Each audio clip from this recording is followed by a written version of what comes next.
Greetings to you all. I just turned in my book proposal, um, and all of last week, the week before, I've been really working hard on it. And I thought that this is a wonderful opportunity to talk about everything but research and work. Let me begin by expressing my thanks to Alison and also to the Multi-Faith Center for inviting me to come and then speak to you. Also, I just want to thank you all for making it here. You could have been anywhere, but you decided to be here, which is why I'm very grateful and appreciative of you. I have countless different dreams. Growing up in rural Ghana, which was historically an underserved area of the country, I dreamed of being a lawyer, a diplomat, and so many other things, just so many. What I never dreamed of was leaving my rural hometown for such a long time and studying and working in Ghana's premier university, the University of Ghana, crossing the vast Atlantic Ocean, and now living and working in the United States of America. As a matter of fact, the path I would eventually take was a rebellious one. Rebellion without violence. But it was a rebellion from the dreams that my father and mother had for me. My father wanted me to be an accountant, just like him. He studied business in school, so he wanted me to go to school and study business. My mom, on the other hand, who decided to stay at home and raise me and my siblings, wanted me to study science. And the reason why she wanted me to do that was because she enjoyed the National Science and Maths quiz on national TV in Ghana. And she wanted her brilliant and smart boy to compete on national TV. But I chose a different path. I was not interested in what they dreamed for me. And so, when I went to boarding school for high school, which was Tamale Secondary School, I did general arts, which allowed me to take courses in the humanities and social science. I felt I was still on the path to being a lawyer or a diplomat. But I added another dream to this because of an excursion to Ghana's Kotoka International Airport.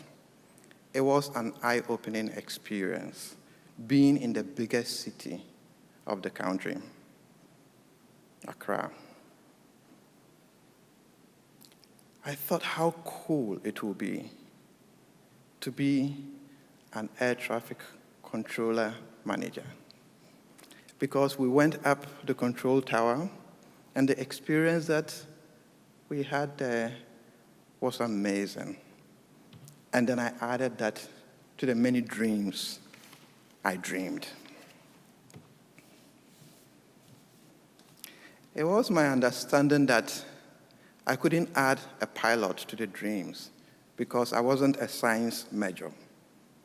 But because I was reading geography, I could at least be an air traffic controller.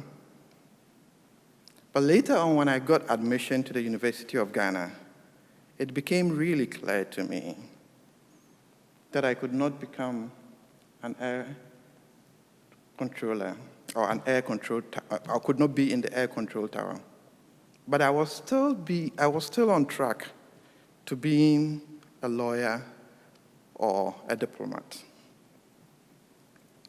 At the University of Ghana, I did history, philosophy, and the study of religions, all of which would have adequately prepared me for law school. But something bad really happened, really bad. I lost my father, who single-handedly funded my education. So, somehow I had to go through college. I had to go through the university. I have to be able to pay for it. We couldn't access loans to do that. So, I became a teacher of my own colleagues. At the University of Ghana, there were so many different students. Some were mature students who had family, who had multiple jobs, and who couldn't attend classes. So I took an informal job of teaching them the course whenever they couldn't make it to class. And that was how I paid for my university to become a lawyer or a diplomat. While doing that, I was also preparing myself for something else I never dreamed of. I was preparing myself to be a teacher. Not just any teacher, but a history teacher. After so many years of teaching my colleagues history, I graduated with a first class in history. And not only that, I was the best graduating student in my year because of all the teaching that I did. That set me up to be a professor in history. And then I added that to the dreams. Now, how did that happen? A lot of water passed under the bridge. One thing I remember clearly was one hot, sunny afternoon. Some senior professors in the department summoned me to the chair's office. And before I could sit down, the chair spoke. And we have heard you want to leave us and go to the army.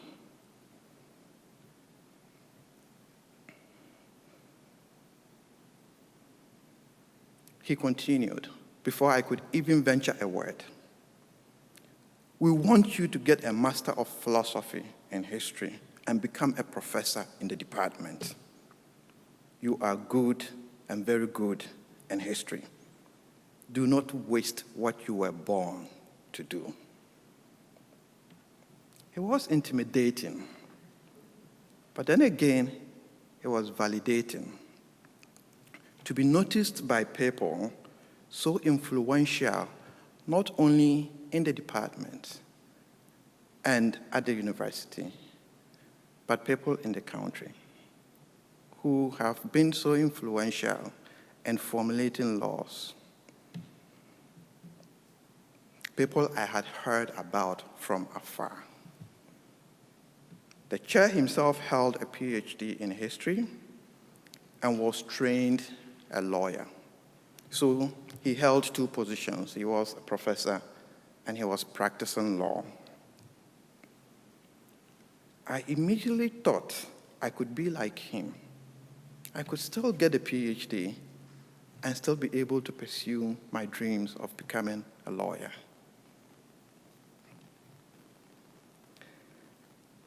After all, going to law school was not possible at that very moment because I didn't have money to pay for it. Indeed, law school was and is still very expensive in Ghana. And the rich and connected could afford it. Now, did the chair learn the truth that I was going to go to the army? Absolutely, yes. But that was the many dreams that I had. It was part of the many dreams that I had. It was just one of the paths that I wanted to use to get to where I wanted to get to. In my culture, our elders say that there are so many paths that lead to the top of the mountain. Getting history PhD is one of the paths to the top of practicing law. I convinced myself that I was a bird which was still in flight. There was no permanent perching place yet. And so I enrolled in the Master of Philosophy program in history as a first step towards getting a PhD in history. It was an interesting journey, one that made me realize that a history PhD is actually the top of the mountain that I was seeking, not practicing law. It would be the perching place for the bird in flight. Let me tell you about it.